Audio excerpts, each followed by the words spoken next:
Good morning friends. আজকে আমি দেখাচ্ছি তোরসার বুকে জীবন ও জীবিকা মানুষের।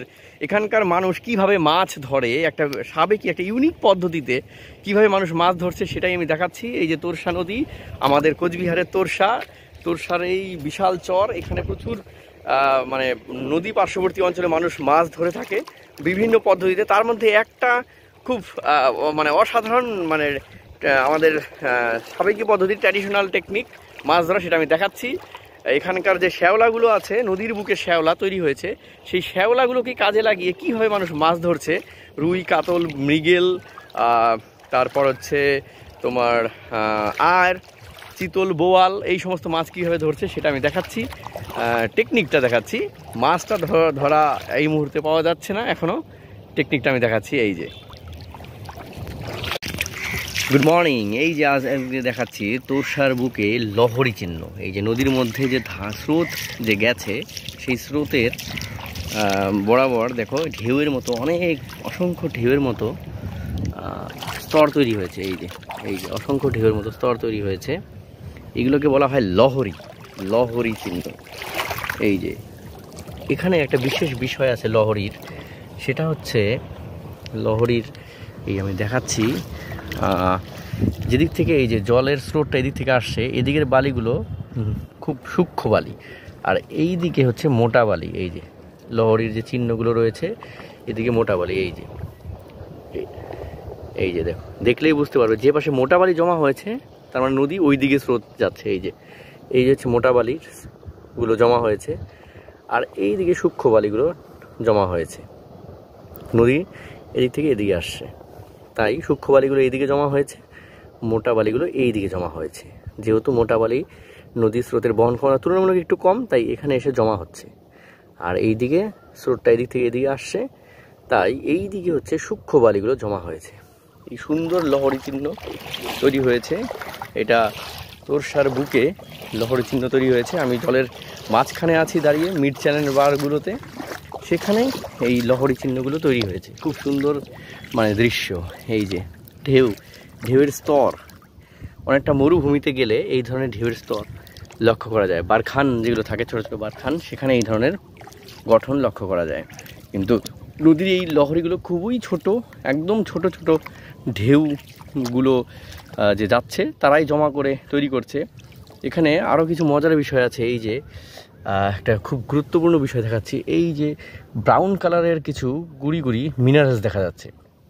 এগুলো অ্যাকচুয়ালি আমাদের পার্বত্য অঞ্চল থেকে বয়ে আনা গার্নেটের যে গুঁড়োগুলো থাকে, ডাস্ট, সেই গার্নেটের ডাস্টগুলো হচ্ছে এই যে, এগুলো হচ্ছে গার্নেটের ডাস্ট, ব্রাউন কালারের। এই যে দেখলেই বোঝা যাবে, দেখা যায় এই যে এখানে সুন্দর আছে, এই যে পুরো ব্রাউন কালারের। এই যে এগুলো হচ্ছে এক ধরনের মিনারেলস, যেটা তোরসা নদী পার্বত্য অঞ্চল থেকে বয়ে এনে এখানে জমা করছে গুড়ি গুড়ি। এই যে এইগুলো হচ্ছে এই যে ব্রাউন কালারের, এই যে উপরে হালকা ব্রাউন কালার, এই যে ব্রাউন কালারের মিনারেলসগুলো জমা হয়েছে, এগুলো হচ্ছে গার্নেট রক্সের গুরু, যেটাকে বাংলায় গোমেদ বলে, গোমেদ শিলা, অনেকে মানুষের হাতে পড়ে, সেটাকে গার্নেট, সেটা খুব একটা মূল্যবান খনিজ।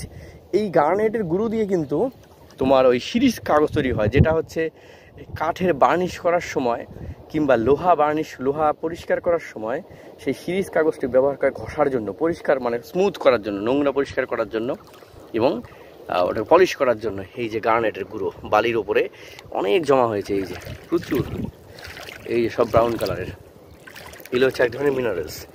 তা এই লহরী চিহ্নে এই গার্নেট দেখতে পেলাম, খুব সুন্দর ডিজাইন তৈরি হয়েছে।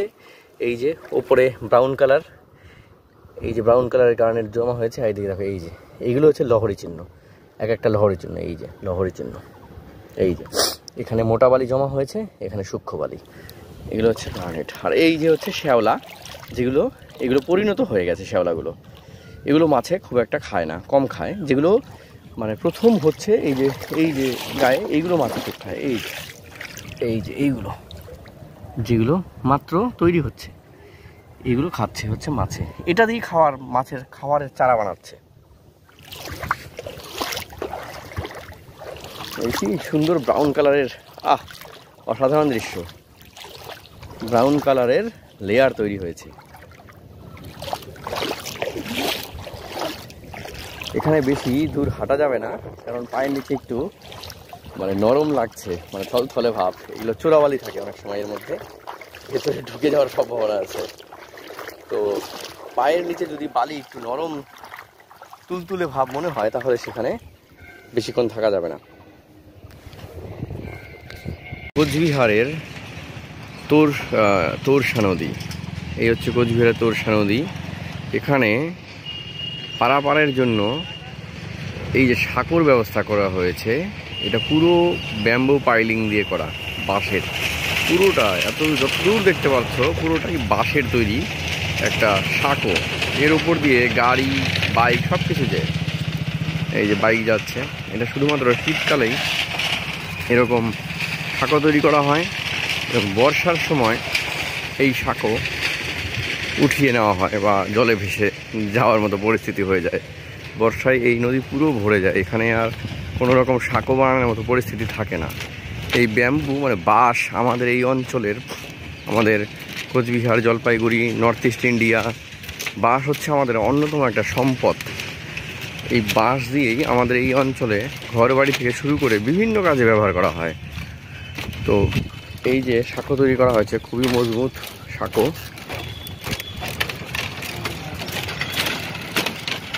এর উপর দিয়ে গাড়িও, 4 চাকার ছোট ছোট গাড়িগুলো যাতায়াত করে। এটা আমাদের কোচবিহারের ফাঁসির ঘাট, নামটা হচ্ছে ফাঁসির ঘাট। কোচবিহার আর মাথাভাঙার যাওয়ার রাস্তায় যুক্ত করেছে। এই সাঁকো তৈরি করার জন্য প্রায় 10 কিলোমিটার রাস্তা কমে যায়। মানে এখানে একটা ব্রিজ হলে 10 কিলোমিটার রাস্তা কমে যাবে। এই হচ্ছে বাঁশের তৈরি সাঁকো, অসাধারণ, দেখতেও খুব সুন্দর এবং ব্যবহারেও খুব উপযোগী। এই যে বাঁশগুলো সব রশি দিয়ে বাঁধা, রশি দিয়ে সুন্দর করে বেঁধে বানানো হয়েছে।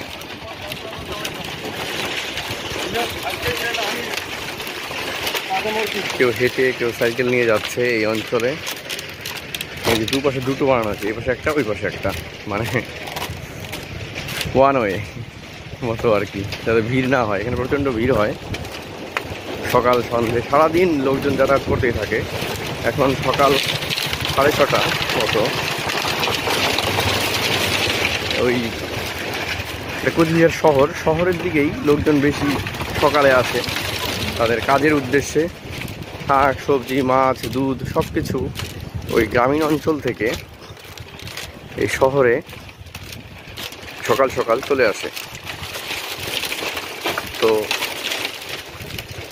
এই সাঁকোগুলো গ্রামীণ অঞ্চলের অর্থনৈতিক উন্নতিতে বিশেষ ভূমিকা পালন করে। এই সাঁকোর ওই পাশে একটা মানে গেট রয়েছে, যেখানে এই যাতায়াতের বিনিময়ে কিছু টাকা নেওয়া হয়।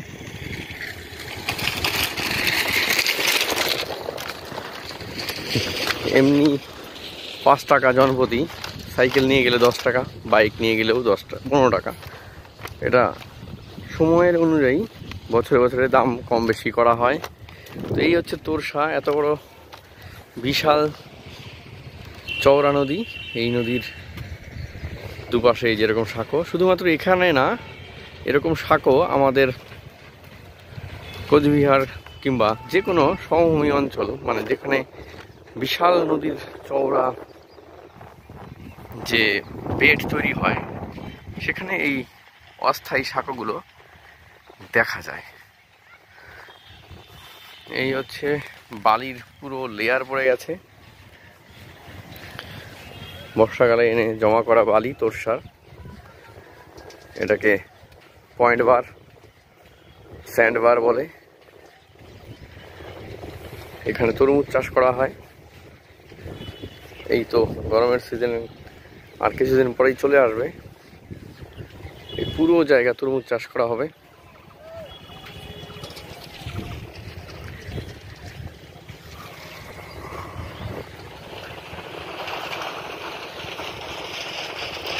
খুব সুন্দর দৃশ্য।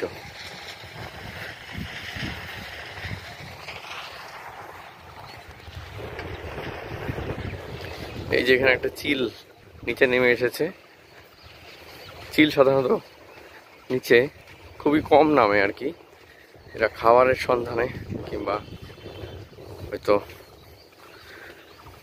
তাদের নিজস্ব একটা ইকোলজিক্যাল নিচ তৈরি করে রেখেছে এই অঞ্চলে, নিচে নেমে এসেছে। দেখতে খুব সুন্দর। এই চিল সাধারণত এই যে উড়ে যাচ্ছে, চরগুলোতে এরকম চিল নেমে আসে।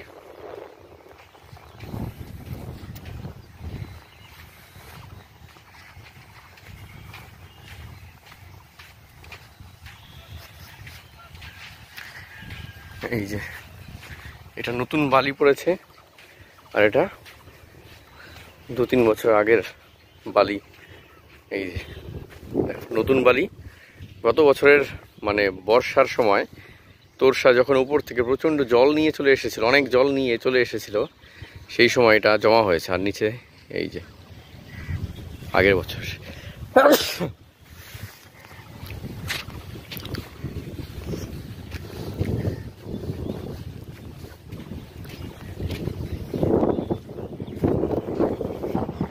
এই যে নদীর বালিতে ঝাউ গাছ তৈরি হচ্ছে, প্রচুর ছোট ছোট ছোট অনেক ঝাউ গাছ এইগুলো হচ্ছে। নদীর বেডের মাঝখানেই হচ্ছে এই গাছগুলো। এটা এই সময় বড় হবে, নদীর জলে যখন ডুবে যাবে এই জায়গাগুলো, তখন গাছগুলো মরে যাবে। আবার পরের বছর আবার যখন জল চলে যাবে এই গাছগুলো আবার বেরিয়ে আসবে। এগুলো ঝাউ গাছ বলি আমরা। প্রচুর ঝাউ গাছ হয়েছে, অনেক বড় হয়ে যায় পরে আর কি।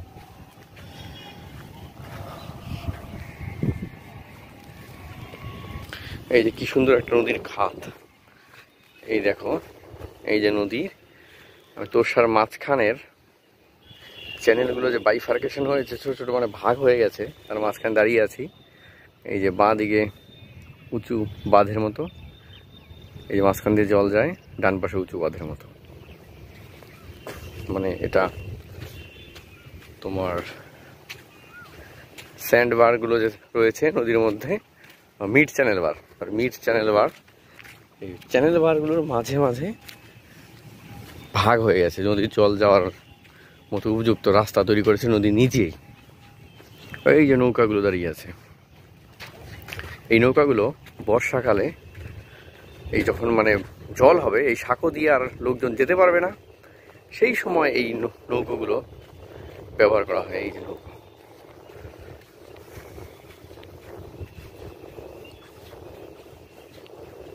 এখানে বড় বড় নৌকাগুলো আছে, এগুলো বর্ষায় ব্যবহার করা হবে। এই যে ছোট্ট একটা চ্যানেল,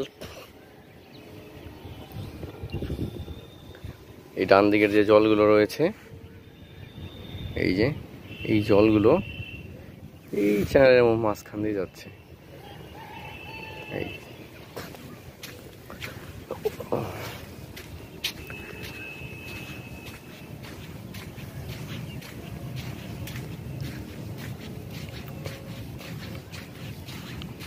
এই যে নৌকোগুলো দাঁড়িয়ে আছে,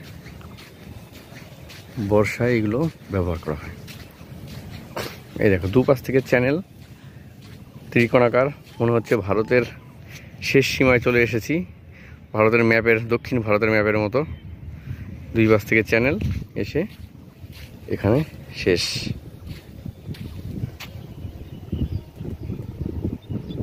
আমাদের তোরসার বুকে এই যে নৌকাগুলো বর্ষাকালে পারাপার করা হয়। এই যে বাঁ দিকে নদীর মানে যে খাতটা, সেটা শেষ হয়ে গেছে।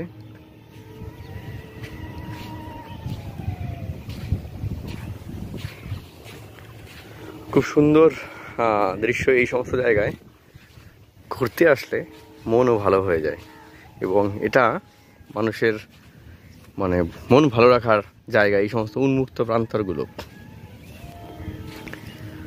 এখানে মর্নিং ওয়াকের জন্য খুব ভালো, ব্যায়াম করার জন্য, মেডিটেশন করার জন্য খুব সুন্দর জায়গা।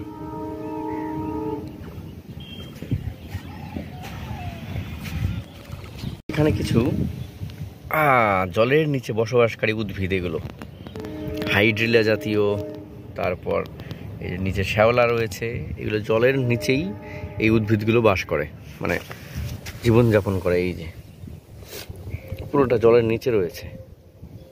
এরা জলের উপরেও আছে না, জলের নিচে নিমজ্জিত উদ্ভিদ, যেটাকে হাইড্রোফাইট এর অন্তর্ভুক্ত, জলের নিচে বসবাস করে। পুরো এই জায়গায় পুরো ভর্তি এই জায়গাটি।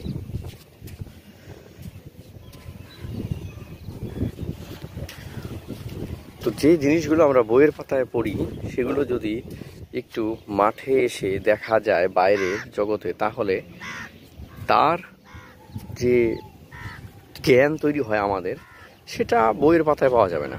সেটা সারা জীবনের জন্য তোমার ভেতরে ঢুকে যাবে যদি তুমি মাঠে এসে সেই জিনিসগুলো নিজের চোখে দেখতে পাও। তাহলে তার ব্যাখ্যা, তার ইন্টারপ্রিটেশন, তার সম্পর্কে তৈরি হওয়া জ্ঞান অন্য পর্যায়ের হবে। সেটা তুমি কোনো শিক্ষক কিংবা কোনো বই, পৃথিবীর দ্বিতীয় কোনো কিছুই তোমাকে দিতে পারবে না, যেটা প্রকৃতি তার ল্যান্ডস্কেপে তুলে ধরেছে।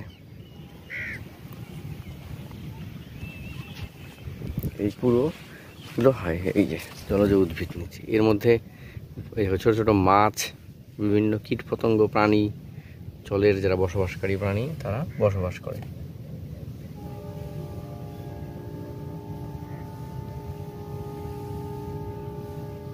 এই যে ছোটো মাছগুলো এর মধ্যে আশ্রয় এবং খাদ্য হিসেবে এখান থেকে তারা খাদ্য সংগ্রহ করে। টিটি পাখি, এই হট্টিটি পাখি আমাদের এই অঞ্চলে খুব দেখা যায়। এরা আসে বিভিন্ন জায়গা থেকে, খুব এই যে হট্টিটি খুব সুন্দর আওয়াজ করে। বিভিন্ন জায়গায় বিভিন্ন নাম রয়েছে, খুব দৌড়ে চলে যাচ্ছে। এগুলো হচ্ছে আমাদের নদীর বায়োলজি, ইকোলজিক্যাল। এই যে ওর বাচ্চা কাচ্চা কি সুন্দর দৌড়াচ্ছে, খুব স্পিডে দৌড়াচ্ছে। আমিও দৌড়াচ্ছি, পাখিও দৌড়াচ্ছে। বাবা, এ উড়ছে, এই উড়ে গেলাম, উড়ে যাচ্ছে কিন্তু দৌড়াচ্ছে বেশি ওড়ার থেকে। এই যে ওর আওয়াজটা ক্যাচ করতে পারলাম না, চলে গেলাম।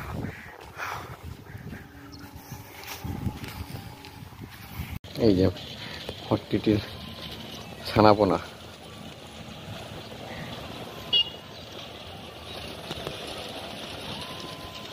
এগুলো পরিযায়ী পাখি। নদী আমাদের এই অঞ্চলে যেখানে নদী রয়েছে সেখানে এই পাখিগুলো দেখা যায়। বিশেষ করে আমাদের এই কোচবিহারে নদীর পার্শ্ববর্তী জায়গাগুলো, নদীর বেড, নদীর আশেপাশে এরা আসে। খুব সুন্দর আওয়াজ করে এরা, দৌড়ায়, খুব খুব দৌড়ায়। উড়ে গেল। মাছ ধরছে এই যে এই শ্যাওলাগুলো, এগুলো কি মরে গেছে শ্যাওলাগুলো নাকি? হ্যাঁ হ্যাঁ, এগুলো উঠতেছে, উঠতেছে, ও মাত্র উঠতেছে। হ্যাঁ, এই জিনিসগুলো তুলতে হবে, এই জিনিসগুলো তুললে হ্যাঁ তাহলে খাবে। এটা দিয়ে মানে কি কি মাছ ধরে এই শ্যাওলা দিয়ে? শ্যাওলা দিয়ে বাটা ধরবে, হ্যাঁ, মির্গে ঢেরগে যা আছে, মির্গে ধরবে কিন্তু, মির্গা, মির্গেও ধরবে, রুইও ধরবে, যা আছে ঘোড়েয়া ঠোড়েয়া এগুলো সব ধরবে। আচ্ছা, এটা নদীর মধ্যে এই শ্যাওলাগুলো, এটা মাত্র হচ্ছে নাকি? মাত্র হচ্ছে, ওইগুলো নিতে হবে। সবুজ হলে নেওয়া যাবে না? না, মানে এই যে ব্রাউন ব্রাউন কালার আছে, সবুজ হলে ওটা পুরো ঢায়া যায়। ও, ওইটা খাবে না? না। আচ্ছা, এটা মাত্র উঠছে, এটা খাবে আর কি। এটা মনে করো যে নদী দিয়ে ভাসিয়ে যায় না, হ্যাঁ হ্যাঁ, এটা ধরিয়ে খায়, তবে এটি তুললে হ্যাঁ এটা দিয়ে খাবে। আচ্ছা, এবার পরে বড়শির মধ্যে লাগাবে এটা? এটা বড়শির মধ্যে চালিয়ে লাগে, না তো বেরোবে না। ও, মানে চাললে কি ওই বালিগুলো পড়ে যায়? বালিগুলো পড়ে যাবে, পাতলা হয়ে যাবে, হ্যাঁ, তখন বড়শিতে আটক হয়ে যাবে, 2-3 বার করে হাঁটা যাবে, বুঝছো? ও 3-4 বার হাঁটালে মানে একবার নাহলে একবার চোখে পড়ে যাবে, তখন খাইয়ে নেবে। খাওয়া লাগবে, বুঝছো? মানে মাছে খাইতে হবে তাই না? মাছ খাওয়া লাগবে। মাছ খায় তো, মাছ ধরে না? কেমন মোটামুটি তাও তুমি 2-3 দিন খাওয়ার মাছ হয়ে যায়? সব মানে সবচেয়ে বড় কত বড় মাছ ধরছিল তুমি? 4 কেজি 4.5 কেজি। এটা দিয়েই, এই খাবার দিয়ে 4-4.5 কেজি? ওই ঢিল বসি নাকি কি বলে ওটাকে? ঢিল বসি দিয়ে মারি নেয়। ওটা কি বসি বলে যে এটা যে লাগাবা খাবারটা? এটা বসি দিয়ে ছোট বসি, মানে ছোট মাছ জন্য ধরি, বড় মাছ হলু আটক হয়ে থাকে। আর চিতল, আর ওই চিতল মাছের খাবার তাহলে কোনটা? চিতল মাছের খাবার আছে তোমার এই যে কেঁচো আছে না? হ্যাঁ হ্যাঁ কেঁচো। ও এই জিনিসগুলো ভালো। এই যে আরেকজন ধরতে আসবে, আমার দেখা হয়ে গেল। এই হচ্ছে শেওলা, যেগুলো মানে শেওলাগুলো মাত্র হচ্ছে আর কি শৈশব অবস্থায়।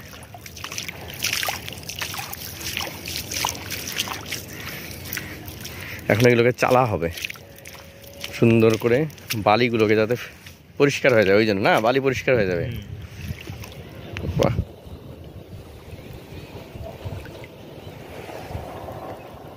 এর নিচ থেকে বালিগুলো চলে যাবে, তারপরে ওইগুলো মাছে খাবে। তো ভালোই খাটনি আছে কাকা। খাটনি আছে, কোনো খাটনি ছাড়া হচ্ছে না। এই যে নিচ থেকে বালিগুলো ধুয়ে যাচ্ছে।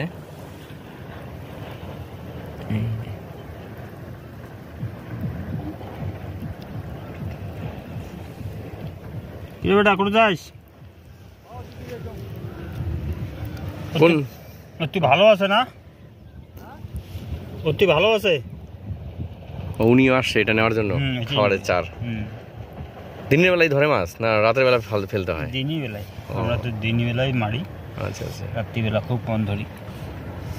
আজ শুক্রবার না, এই একবেলা দেখি একটু। বিক্রি করেন না, এমনি খাওয়ার জন্য? খাওয়ার জন্য।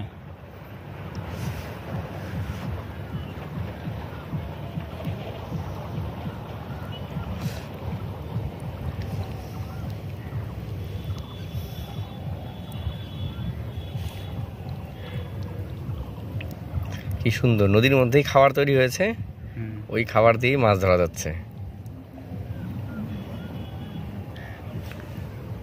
বাটা, কুইশা, রুইও পাওয়া যায় এই নদীতে, মৃগেল, রুই, এগুলো মৃগেলও পাওয়া যায় না, খুব ধরে আর কি এই খাবারে।